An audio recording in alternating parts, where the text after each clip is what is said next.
Hello my dear friends. Today, I'm going to show you how to make coq au vin, that famous French dish that everyone loves to gather around for.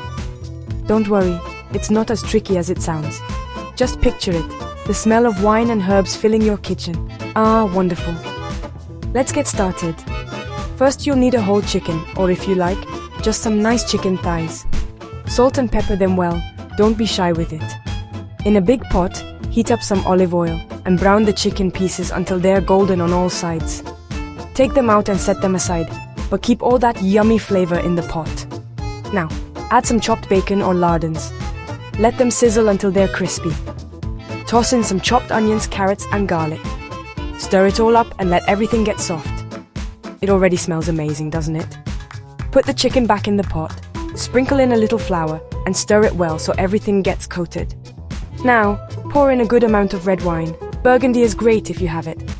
The wine is the secret that makes this dish so rich and tasty. Add a bouquet garni, that's just some thyme, a bay leaf, and parsley tied together. Drop in a handful of mushrooms and small onions if you have them. Let it all simmer nice and slow for about an hour. The chicken gets so tender, it almost melts in your mouth.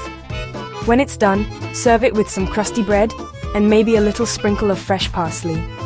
And there you have it, coq au vin, just like we make it in France. Thanks for joining me on this yummy adventure.